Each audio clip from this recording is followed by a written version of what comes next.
100% common HS 2026 semester 4। আমি বলেছিলাম, কথা দিয়েছি, কথা রাখছি, প্রত্যেকটা চ্যাপ্টার রবিবারের মধ্যে তোমাকে শেষ করতে হবে।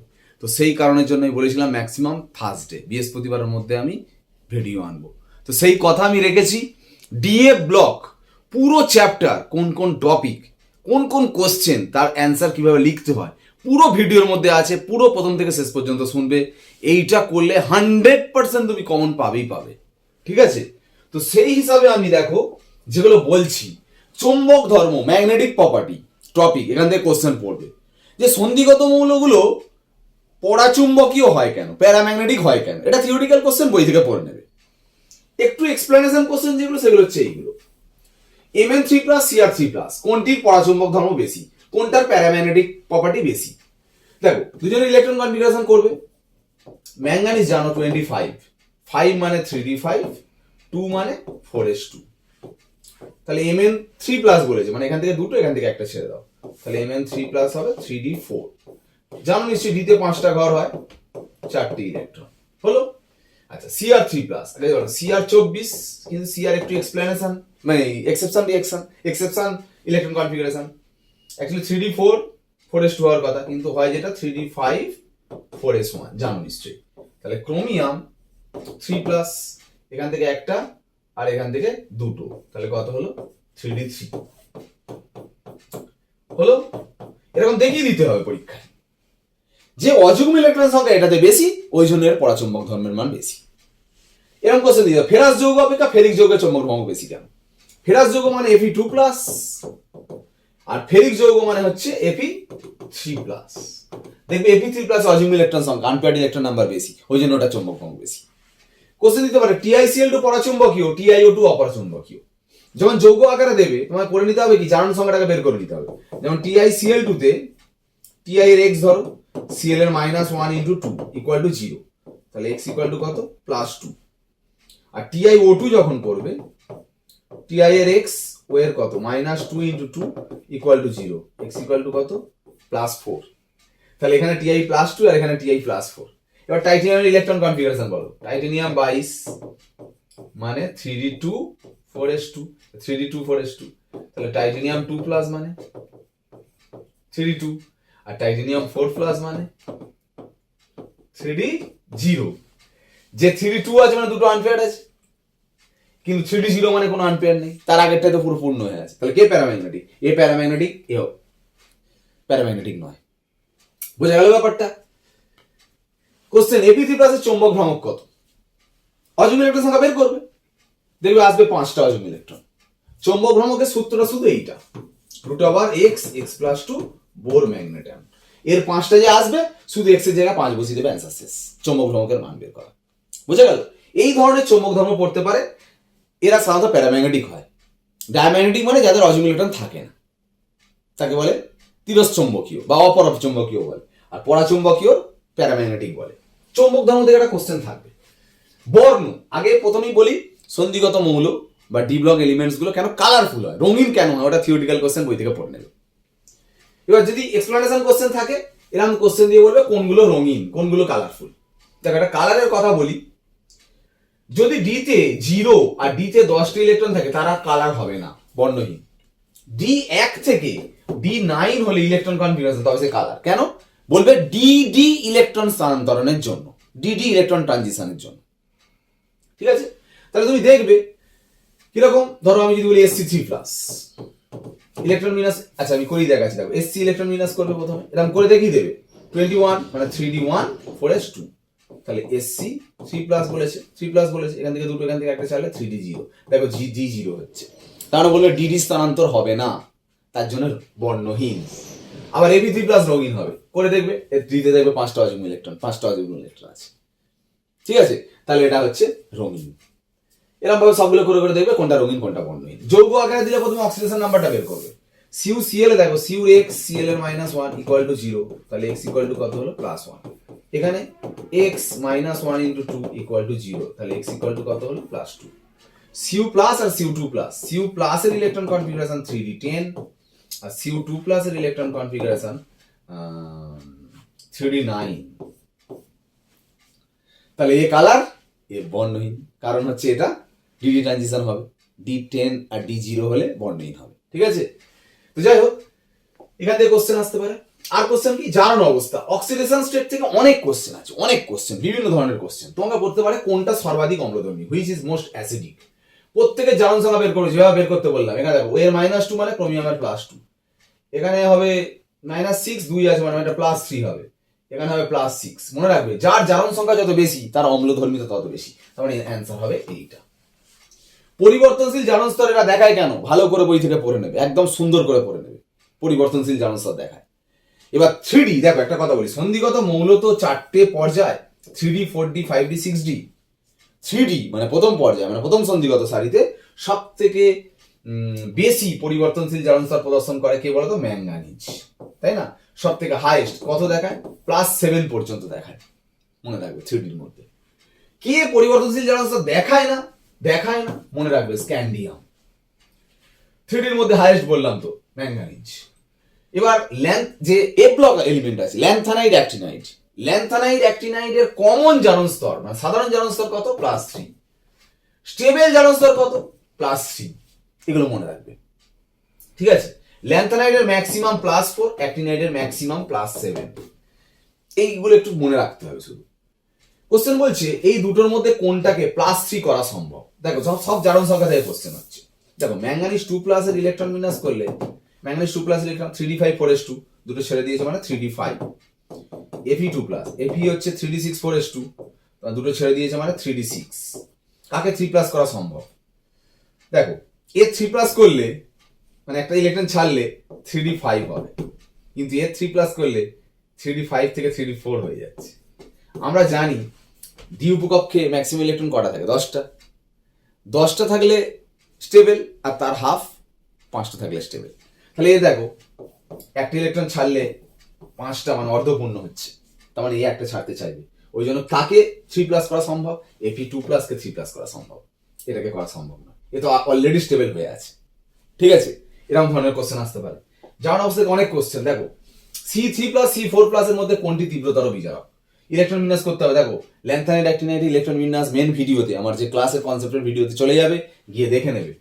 সিরিয়াম মানে 58, সিরিয়াম 58 ইলেকট্রন কনফিগারেশন মানে প্রথমে জেনন 4f 5d 6s। তোমরা জানো আগে 6s এ ঢোকে, তারপর 4f, তারপর 5d। কিন্তু কোনো কোনো ক্ষেত্রে ব্যতিক্রম হয়ে আগে 5d তে ঢুকে যায়, সেটা আলাদা কথা, যেমন সিরিয়ামেই হয়ে যায় এরকম। তো 58 মানে জেনন তো 54, তাহলে 54 2 কত হলো, 56। এখানে 2 হওয়ার কথা, কিন্তু সিরিয়াম ব্যতিক্রম বলে এখানে 1 হয়, এখানে 1 হয়, সেটা আলাদা কথা। এবার C3+, 3+ মানে বলো জেনন 4f1, এখান থেকে এসে গেলে এটা হলো। আর সিরিয়াম 4+ মানে জেনন। কি স্টেবল বলো তো? এ পুরো নোবেল গ্যাস। এ নোবেল গ্যাস হলেও কি হবে, 4f একটা আছে। এফ এ আবার কি বলতো, ডিতে যেমন ম্যাক্সিমাম ফিল আপ মানে 10টা, হাফ মানে 5টা, এফ এ আবার ম্যাক্সিমাম 14টা, হাফ মানে 7টা। ডিতে ডি ব্লক এলিমেন্টের ক্ষেত্রে যেমন কালার হলে D0 আর D10 বাদে সবাই কালার, এফ এ আবার F0 আর F14 বাদে বাকি সবাই কালার। বুঝে গেল? ওখানে অযুগ্ম ইলেকট্রন থাকলে প্যারাম্যাগনেটিক, একই ব্যাপার হবে সব। কিন্তু এখন কোশ্চেন হচ্ছে কোনটা তীব্রতর বিজারক। ভালো করে বলো, এ এতে আসতে চায় না এ এতে আসতে চায়, অবশ্য এ এতে যাবে। 3+ থেকে 4+ মানে কি, ইলেকট্রন বর্জন করছে মানে নিজের জারণ হচ্ছে, মানে অপরকে বিজারণ করো মানে বিজারক। তাহলে কে ভালো বিজারক, C3+। অ্যান্সার C3+, কারণ এই C4+ তো স্টেবল, সবাই তো স্টেবল হতে চায়, মানে ইলেকট্রন বিন্যাসই ব্যাখ্যা দেওয়া হয়ে গেল। তাহলে লিখবে কি, ইলেকট্রন বিন্যাস দেখাবে, দেখিয়ে বলবে C4+ মানে সব থেকে বেশি সুস্থিত ইলেকট্রন বিন্যাস, তাই C3+ সহজেই নিজে জারিত হয়ে C4+ পরিণত হতে চায়, তাই অপরকে বিজারিত করতে চায়, তাই C3+ ভালো বিজারক। একদম এইভাবে গুছিয়ে লিখবে। কিন্তু কোশ্চেন দেখো আবার বলে যে C4+ ভালো জারক কেন, মানে কি C4+ ভালো জারক মানে নিচে বিজারণ হবে, মানে এটা থেকে আবার এটাই যাবে, এ কি স্টেবল, আবার এটা থেকে এটা কি করে যাবে। যখন দেখবে ইলেকট্রন বিন্যাস দিয়ে তুমি ব্যাখ্যা দিতে পারছো না, ভালো করে একদম মানে মাথা ঠান্ডা করে শুনে রাখো, এইভাবে অ্যান্সার করতে হবে। যখন ইলেকট্রন বিন্যাস দিয়ে অ্যান্সার করছো ঠিক আছে, যখনই পারবে না ভাববে E0 দিয়ে অ্যান্সার করবো, একদম ভাবো জারক বলেছে, তার মানে ভেবে নিতে হবে নিজের বিজারণ, নিজের বিজারণ মানে E0 তার বেশি, ব্যাস কিচ্ছু নেই, শুধু লিখে দেবে E0 বেশি বলে, তাই অ্যান্সার শেষ। না হলেও দেখবে ওটা ঠিক হয়ে গেছে, এটা করতে হবে, কিছু করার নেই। এবার নিচে যখন লিখবে তখন লিখবে C4+ অবলিক C3+, মানে বেশি পজিটিভটা সামনে দিতে হয়, কম পজিটিভটা পরে দিতে হয়। বলছে ক্রোমিয়ামের দ্বিতীয় আয়নন বিভব বেশি কেন? ক্রোমিয়ামের ইলেকট্রন বিন্যাস কি? 3d5 4s1। প্রথম আয়নন বিভব মানে Cr প্লাস করা, মানে 3d5। দ্বিতীয় আয়নন বিভব মানে 2 প্লাস করা। কেন দ্বিতীয় আয়নন বিভব বেশি? কারণ প্রথমবারে ইলেকট্রন বের করলে তো 3d5 হয়ে যাচ্ছে, দ্বিতীয়বারে বের করাটা কঠিন, তো কারণ অলরেডি স্টেবল।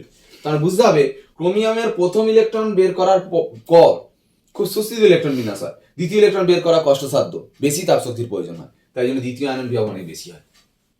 ঠিক আছে, তো এই কোশ্চেন। নেক্সট কোশ্চেন দেখো, এই দুটোর মধ্যে বলছে কোনটার অস্তিত্ব নেই। এর জারণ সংখ্যা বের করো, দেখবে আসবে +6, আর এর জারণ সংখ্যা বের করো, দেখবে +4। +6 এর অস্তিত্ব নেই কেন? টাইটেনিয়ামের ইলেকট্রন বিন্যাস কি বলো? 22 মানে 3d2 4s2। তোমরা জানো সন্ধিগত মৌলে কি হয়, লাস্ট কক্ষ থেকে ইলেকট্রন ছাড়ে আর তার ডি এর অযুগ্মগুলো ছাড়ে। সবই যদি ছেড়ে দেয় হাইয়েস্ট তো +4 পর্যন্ত যাবে, 6 হবে কি করে? দুটো দুটো চারটেই তো আছে, 6 হবে কি করে? ওই জন্য এটার অস্তিত্ব নেই। ডি ব্লক মৌলগুলোর তুলনায় এ ব্লক মৌল কম জারণ স্তর দেখায়, মানে ডি ব্লক মৌলগুলো বেশি জারণ স্তর দেখালেও এ ব্লক মৌলগুলো বেশি জারণ স্তর দেখায় না। একটা কথা বলি, ডি এর আবরণী ক্ষমতা থেকে এফ এর আবরণী ক্ষমতা কম, সেই জন্য এফ এ প্রোটন সংখ্যাও বেশি থাকে, আবরণী ক্ষমতা কম, তাহলে আকর্ষণ বেশি কাজ করে, ওই জন্য বেশি ইলেকট্রন ছাড়তে চায় না, মানে রাসায়নিক বিক্রিয়া অংশগ্রহণ করতে চায় না, সেই জন্য এখানে ডি ব্লক মৌলগুলো বেশি জারণ স্তর দেখায়। ঠিক আছে, জলে সিউ প্লাস সুস্থিত নয় কেন? আগে একটা কথা বলি, সিউ প্লাস এর ইলেকট্রন বিন্যাস কি? 3d10, তাহলে তো সুস্থিত হওয়ার কথা, স্টেবল তো, বলছে সুস্থিত নয় কেন? জলে দিলে বলছে Cu2 প্লাস আর Cu তে পরিণত হয়, এইটা হয়ে যায়। কেন? এ তো স্টেবল, D10 দেখতে পাচ্ছি, তাহলে কেন এইটাতে পরিণত হয়? তার রিজনটা শুনে নাও। অ্যাকচুয়ালি এখান থেকে এখানে গেলে দুটো ঘটনা ঘটে, শক্তি নেয় আবার শক্তি ছাড়ে। আমি যদি 2 টাকা খরচ করে 5 টাকা পাই তাহলে আমি সেটা চাইবো, আমি যদি 2 টাকা খরচ করে 1 টাকা পাই সেটা চাইবো না। এখানে শক্তি দিতে হয় 20 আর ছাড়ে 30, ওই জন্য প্রসেসটা ফেভারেবল। মানে কেন শক্তি এখানে দিতে হয়? কারণ প্লাস থেকে 2 প্লাস করতে গেলে দ্বিতীয় আয়নন বিভব শক্তি দিতে হয়, প্লাস থেকে 2 প্লাস করতে গেলে। আবার প্লাসে জল ঘিরে ধরে, মানে প্লাস আর 2 প্লাসের মধ্যে 2 প্লাসের চার্জ বেশি বলে ওকে জল বেশি ঘিরে ধরে, জলের ও ডেল্টা নেগেটিভ গুলো বেশি ঘিরে ধরে বলে বেশি স্টেবল হয়ে যায়, মানে হাইড্রেশন এনথালপির মান বেশি, মানে শক্তি বেশি ছাড়ে।